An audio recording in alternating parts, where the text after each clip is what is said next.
That summer, I was 19, just a college student, making a late-night drive back from a friend's place outside Barstow. It was June 2023. The desert heat remained even after midnight had arrived. The dashboard clock showed 12:52 a.m. Sitting on the passenger seat was a fast food bag, while a strawberry shake was sweating into the cup holder. My dad's warnings about speeding tickets were fresh in my mind, so cruise control was set just under 60 miles per hour. The desert unfolded before me, empty lanes reflecting the moonlight. A semi-truck would thunder past in the opposite direction roughly every 10 minutes. Otherwise, it was just me and my playlist out there. Night drives here are usually peaceful. Just open space, the smell of hot asphalt, and the low rattle of a loose straw clicking in its plastic lid were my companions. Then the lights appeared. Red and blue strobes erupted in my rearview mirror, bathing the inside of my car in frantic color. There was no siren, only the flashing lights. They belonged to a dark sedan that was Dinter de Watertour way. Out here, you don't ignore police. So, I signaled, carefully moved onto the shoulder, and activated my hazard lights. Following my dad's rules, windows down, dome light on, wallet ready, hands positioned at 10 and 2. The goal was to show them I wasn't trouble. But even as I performed these actions, something felt wrong.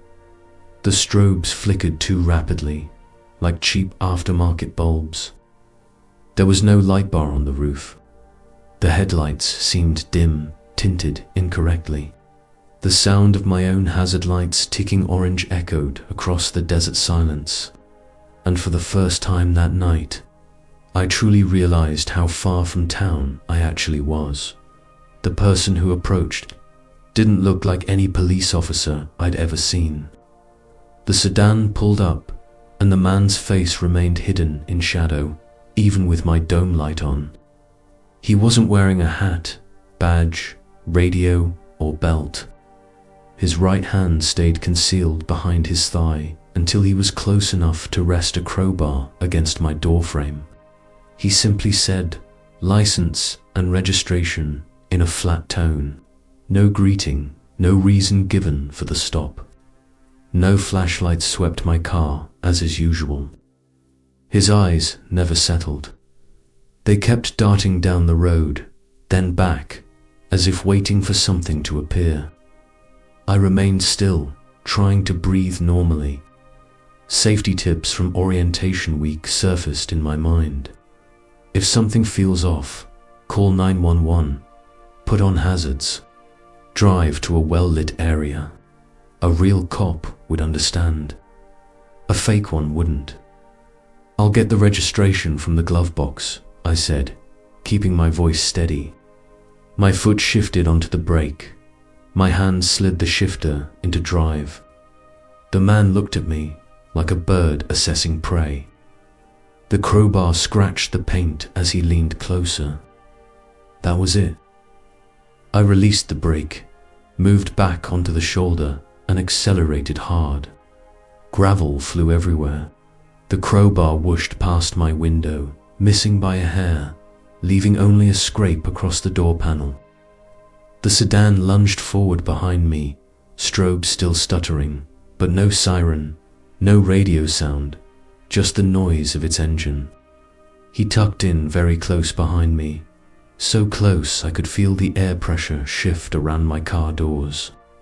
I slammed my phone to call 911, putting it on speaker.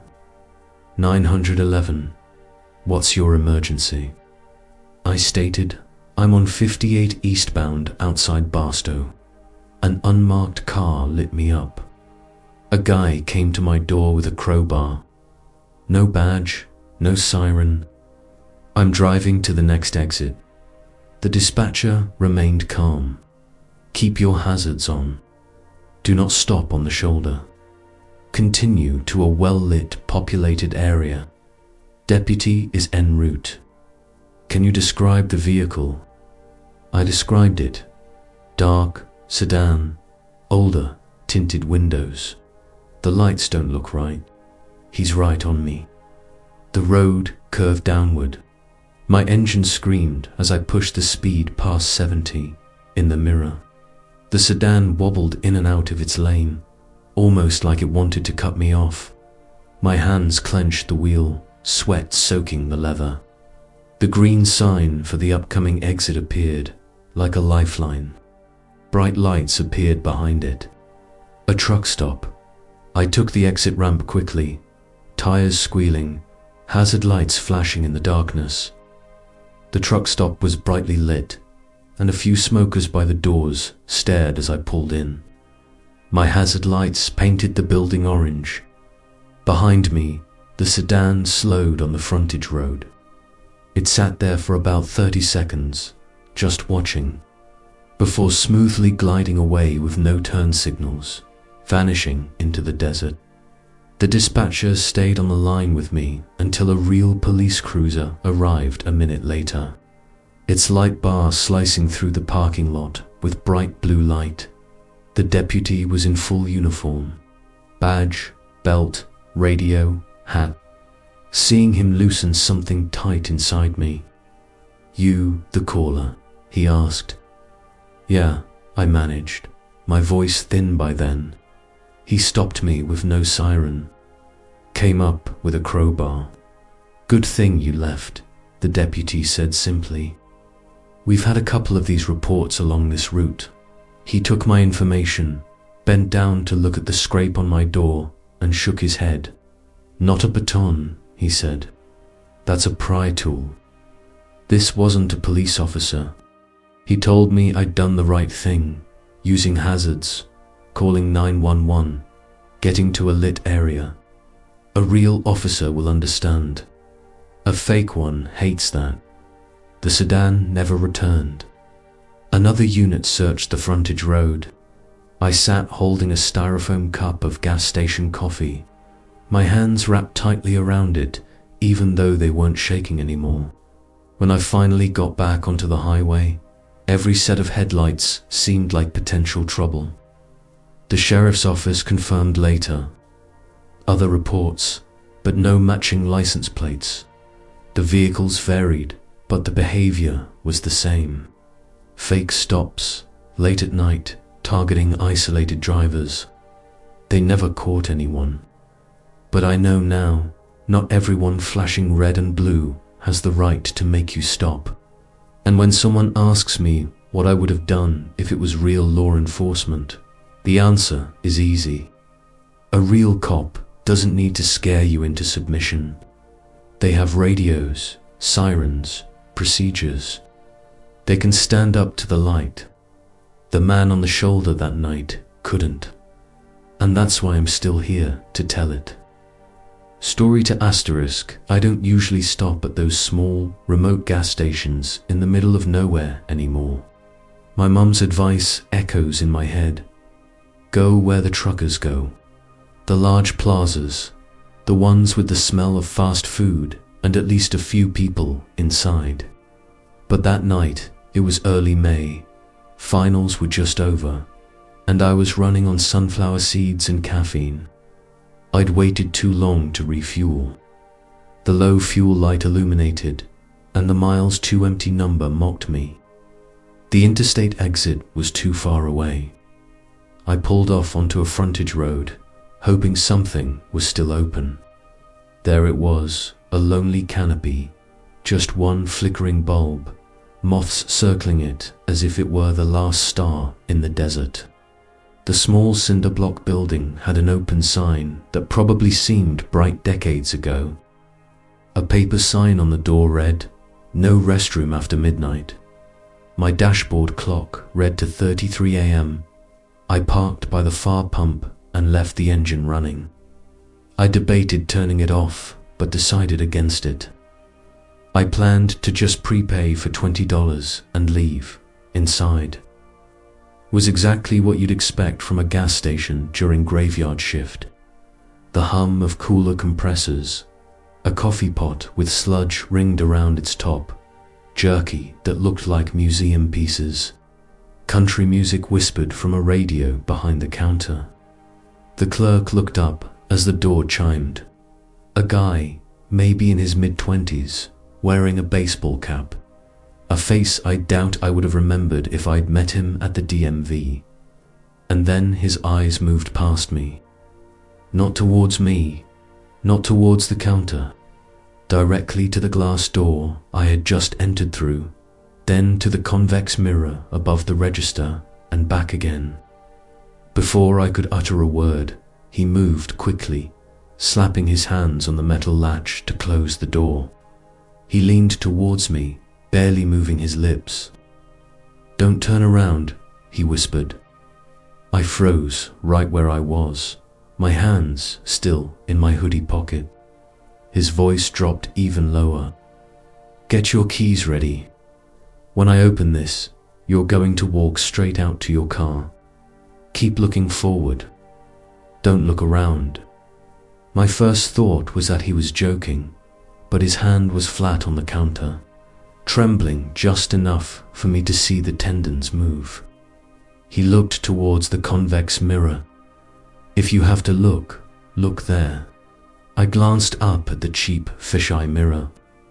It showed a slice of the pumps outside, the rear quarter panel of my car, and a stretch of pavement. In that stretch, something shaped like a person was down, face flat, completely still. For half a second, I told myself it was a trash can. Then a shoulder rose and fell. "Breathing, there's another," the clerk whispered. "By your bumper." I looked at the mirror again. Sure enough, another shadow leaning against my trunk, its head tilted just enough to show it wasn't an object. That's when the door handle rattled, as if someone were testing if the lock was secure. The clerk tensed up, staring at the latch. "They'd just tested it," he murmured. "Already called it in. Deputies aren't close yet." My mouth felt dry. "What do I do?" I asked. He cut me off with a shake of his head. "Keys in your hand. Thumb on the panic button if you need it. When I crack this door, you walk. Keep your car between you and them. If they move, I'll bang on the glass to distract them." I slid my hand into my pocket, found the keys by touch. My thumb traced the buttons: lock, unlock, panic. The key ring snagged for a second on the seam of my jeans, and my chest tightened until I pulled it free. The clerk looked at me. "Ready?" I nodded, my stomach feeling hollow. He unlocked the door, cracked it open maybe 3 inches. "Go." I stepped outside. The night air was heavy and quiet. I kept my eyes fixed on the car door handle. The sound of my sneakers on the rubber mat, then the smooth concrete, felt too loud. Something scuffed near the pump. I didn't turn, didn't glance sideways, just pulled the handle, slid inside, and locked the door twice. The horn chirped. The locks clunked. That's when a palm slapped the back quarter panel, like marking territory. My pulse jumped. I turned the key. Thankfully, the engine started on the first try. One shadow leaned towards the back window, as if trying to see inside. I shifted into drive, accelerated hard straight through the pumps. Both figures moved, but they didn't chase. They just stood there, getting smaller in my rearview mirror. Inside the station, the clerk was visible in the glass, his face pale, hand back on the latch, watching until I hit the frontage road.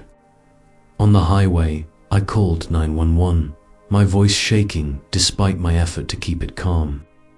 The dispatcher had me slow down, provide the cross street, describe what little I'd seen. 2 men, maybe hooded, one possibly wearing a hat. That was all. She instructed me to head for the nearest truck plaza, stay in a well-lit area until a deputy arrived. When the deputy pulled up, he took my license, took notes, and said, "We've had some reports out here. People hanging around small stations waiting for travelers alone." I asked, "Do you think they wanted?" I couldn't finish the sentence. "Could have been opportunistic," he said. "Could have been worse. Hard to say, but you did the right thing. You listened, didn't look back, got in your car." Later that week, the police called to say the station's cameras were too old and grainy to be useful. No suspects identified, but the clerk had given his statement. He'd passed on a message. "I'm glad he listened," I told him. When I drove past that station a month later in daylight, the place seemed smaller. There was a new bulb in the canopy and a new paper sign on the door. I went inside for a Gatorade. A different clerk was behind the counter. The convex mirror still hung above the register. I found myself checking my reflection in it before I stepped back outside. I'll never know exactly what those men wanted. Maybe robbery. Maybe something worse. All I know is that a stranger locked a door, whispered for me to listen, and likely saved me from a night that could have become much darker. Story 3 *. I was 22, moving like someone who thought duct tape was a legitimate moving plan.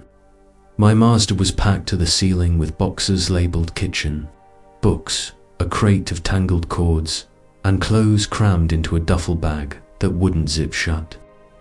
I'd left too late and convinced myself I could cross half the state in one push. Now I was running on gas station coffee and half sleep. The apartment office opened at 9 a.m. It was past midnight. My strategy had simply become, keep the wheels rolling until daylight caught me. The highway had that muted, midnight rhythm. Nothing ahead but empty asphalt. I kept imagining unpacking, stacking boxes, bribing someone with pizza to help carry them upstairs. Every seam in the pavement made, the saucepan in the books box behind me jab another dent. Then the fuel light blinked on. I wasn't in the mood to take chances, so I took the next exit, the gas icon on the dashboard guiding me. The billboard promised clean restrooms and fresh donuts. But what I encountered was a 24-hour stop with only 3 working pumps and a store that looked like it had abandoned charm a decade ago. I pulled up under the lights, left my headlights on, and got out. Then I noticed a man walking quickly from the dark edge of the lot. He wore a wrinkled sport coat, a t-shirt with a pizza logo, and had an unshaven face. He looked like he'd once tried to look presentable and then given up halfway through. "Trade me cars," he said, as if we were already in a conversation. I blinked. "Sorry." "Cars, keys," he clarified, pointing at a dented sedan parked by the curb. Noticeable because its passenger door didn't match. The feds tagged mine. "Yours is clean. You're going east, right? Perfect swap." I half laughed, half choked. "Yeah, no." But he didn't move on. Instead, he started circling the back of my Mazda, eyeing the taped boxes as if browsing merchandise. "Where you headed?" "An apartment complex near the stadium," I replied. "I used to live there." He glanced from my license plate to the sticker on my windshield, seemingly cataloging details. "You alone." I placed myself between him and the trunk. "Not telling you that, man," he smiled. "You'll want the elevator, not the stairs. Those boxes look heavy." It hit me like a stone. He shouldn't have known I was moving into an apartment. I hadn't told him. I put the gas nozzle back, skipped the receipt, and slid into the driver's seat. "Take care," I said through the glass. But he was already drifting back towards his sedan. He didn't get in right away. He turned off the headlights, left the engine running, and eased the car towards the exit, just enough to point himself in the direction I'd likely have to go. I locked my doors, drove wide around the building where I knew the cameras were pointed, and pulled out onto the road. The sedan rolled onto the road ahead of me, still dark. When I emerged back onto the highway, he slipped in behind me. No lights, just a shape in the mirrors, maintaining a steady distance. My thumb hovered over my phone. I didn't want to call 911 and sound like a paranoid kid, but his headlights remained off, the car mirroring every move I made. That was enough. I hit the call button. 911. "What's your emergency?" I said, hearing the edge in my own voice. "Not sure if it's an emergency yet. Guy at a gas station asked to trade cars. He's now following me. Headlights off. Grey sedan, mismatched door. I'm in a blue Mazda. I'm driving to the next exit." The dispatcher's tone shifted to clipped procedure. "Windows up, doors locked. Don't stop. Drive to the nearest lit, populated place. I've got a unit clearing a stop nearby. Stay on the line." The sedan lingered in my blind spot, close enough that I could hear his engine. I signaled as if to get back onto the interstate, then, at the last second, cut into the entrance of a hotel instead. It had a big awning, a glass lobby, and just enough activity inside to make me feel like I wasn't alone. I honked repeatedly under the awning until the night manager came outside with a phone. Across the boulevard, a cruiser was parked at a closed fast food restaurant.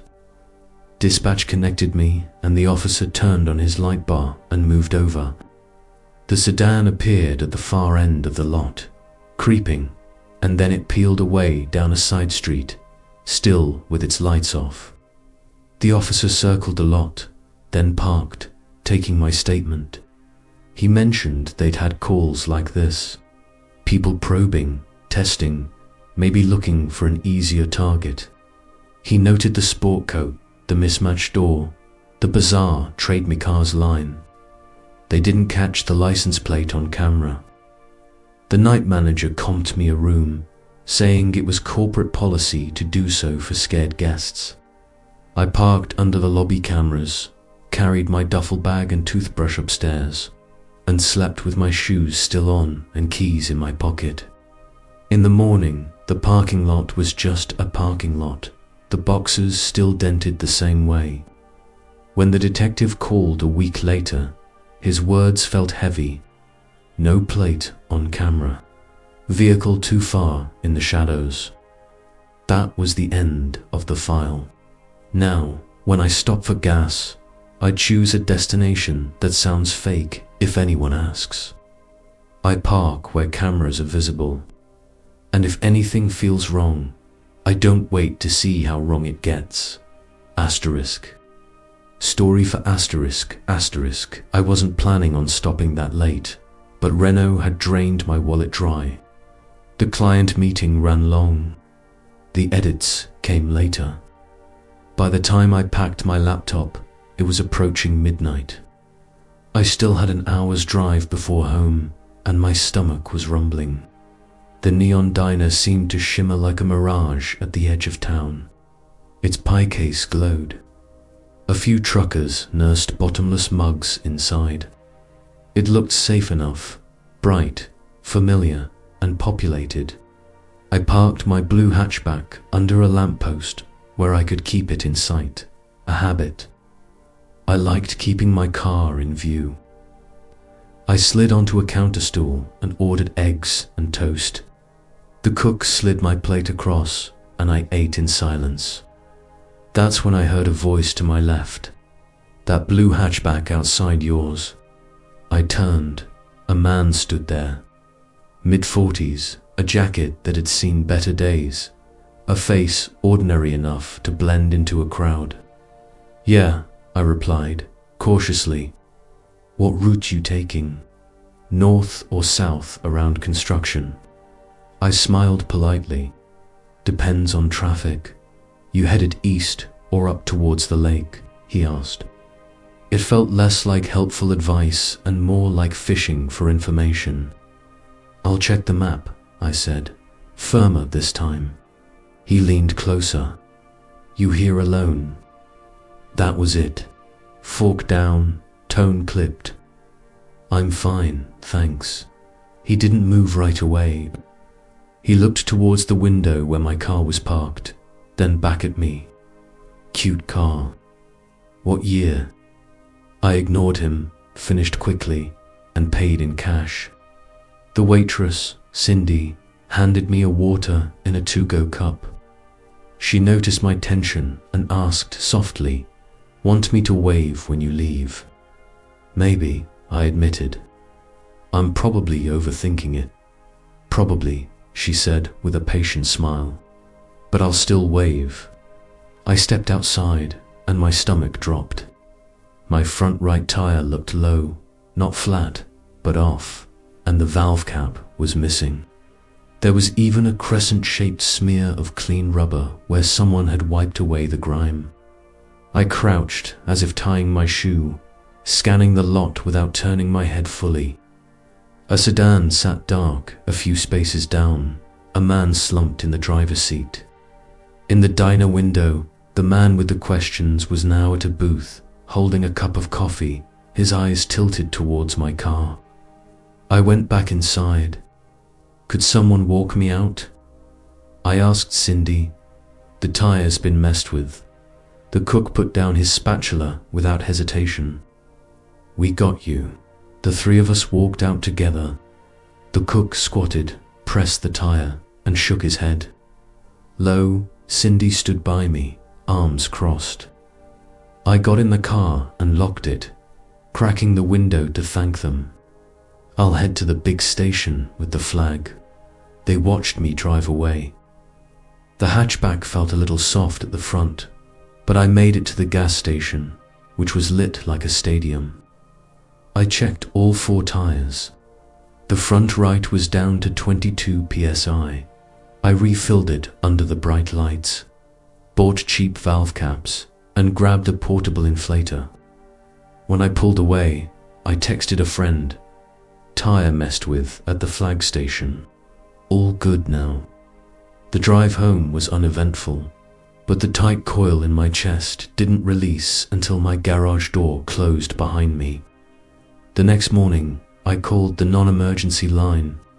The officer's voice was mad. People sometimes do that to strand you, he said. You pull onto a shoulder, they offer help, then you're vulnerable. A real cop would understand. A fake one wouldn't. I went back to the diner later that week. Cindy greeted me with relief. Together with the manager, we reviewed the footage. There I was at the counter paying. There was Mr. Question sliding into a booth that gave him a clear view of my car. The outside camera caught him stepping out briefly near my car, then returning. He sat watching, perfectly casual. Police got a copy, but the angle was too poor for a license plate. No ID, no arrest. That could have been the end. Nothing happened. But nothing felt right. Someone had tried to shape my night, and I'd walked right into their setup, except for noticing the details. Now, I park under cameras. I check my tires before driving. I keep the inflator in my hatch and gloves in the door pocket. And if anyone starts gathering details about my route, my destination, or if I'm alone, I lie, flat out. The real story isn't what happened. It's what almost happened. The almost is where you test your instincts, where you practice the sentences that get you out alive. Bonus story, asterisk. I remember that night in snapshots, like photographs stacked out of sequence. I wasn't looking for trouble, just gas, a receipt, and the final stretch before reaching my mum's place. It was late, and my 2 kids were asleep in their car seats in the back of the minivan. That alone made the night feel calmer than most long drives. The quiet, the steady breathing, the small miracle of both of them asleep at the same time. We were an hour from Grandma's. I could already picture her at the door in her robe, half scolding me for being late, half thrilled to scoop up the grandkids. I pulled into a station just off the highway. Not a big truck stop, just for pumps under a canopy. I always park under the brightest light. It's a habit I don't question. It gives me a sense of being seen. I set the parking brake, checked the baby monitor app on my dash. Their heads were lolling, mouths slack, both deeply asleep, then grabbed my wallet. The pump was taped off with a handwritten sign. Inside only. I hesitated. I hate leaving the car even for a minute, but it was just a short walk and I didn't want to wake them. Inside, a young cashier was counting bills behind the counter, barely looking up when I asked for pump 3. I slid my card, tapped the counter, and was about to turn back when something tugged at me. A feeling in my chest. Through the window, I saw the rear sliding door of the van shift open. Just a fraction. Not much, but enough to break the clean line of reflection on the metal. My body reacted before my brain caught up. I sprinted across the lot. My hands slammed the door shut. A man in a hoodie was right there, bent low. I only saw his hands and a shadow of his jawline, but I'll never forget the way he looked at me. He didn't look startled or caught, just adjusting, like he was waiting for the next move. "Get away from my car," I yelled, my voice cracking with adrenaline. He stepped back, palms up, as if this was no big deal. He gave a little half smile, the kind that says, "No harm intended." Then he turned and walked away slowly, as if he were just stretching his legs. I hit the horn hard. The noise shattered the night. My hand jammed the panic button on my key fob. Lights flashed, alarms screaming. Inside the store, the cashier jerked upright. At the diesel pumps, a trucker started jogging towards us. The man didn't run. He slipped behind a sedan parked at the far edge, slid in, and the car peeled out. Headlights off until the very last second. Gone, I jumped inside and hit the locks 3 times in a row, just to feel them click. The monitor still showed my kids sleeping, oblivious. I was shaking so badly the horn sounded broken. The trucker knocked on my window. "You all right?" he asked. He opened the back door. "My kids, you touched them?" he asked urgently. "No, they didn't wake up." I stopped him. He scanned the lot with quick, practiced eyes. "Head to the truck plaza up the road. More people, cameras. I'll follow you a mile." I called 911 the second I hit the road, explaining in bursts. Man in hoodie tried the sliding door, black sedan, left right after. 2 kids in the car. The dispatcher told me to head to a well-lit area and stay put for police. At the truck plaza, I parked directly under a camera. The trucker pulled in across from me, acting like a guard. 10 minutes later, a county SUV arrived. The officer was calm, careful not to spook me or the kids. He checked the van, examined the door handle, took my statement. The station camera had caught part of it. Me sprinting, the sedan rolling out. They got a partial plate, not enough for an arrest. That was the end of the case, but it wasn't the end for me. I changed after that night. Child locks always engaged. Doors locked while fueling. Pay at the pump or not at all. Small things, maybe, but they make me feel less helpless. I've told myself 100 versions of what could have happened if I hadn't looked up when I did. I try not to dwell too long on those what ifs. But I do know this: safety isn't the canopy lights or the cameras. Safety is noise. It's alertness. It's saying no out loud. And now, even on the safest nights, I don't let myself relax until I'm home with the doors locked. So, who's ready for their next midnight cruise? Yeah, me neither. Give this video a like, hit subscribe so you don't miss the next nightmare, and tell me what you'd do if you were driving. But if you really want to know what it feels like when the open road turns into a trap, click now to watch for disturbing trucker horror stories. Because what waits at the next stop might not want you to keep driving. Thanks for watching. Stay alert, stay safe, and I'll see you in the next nightmare. *.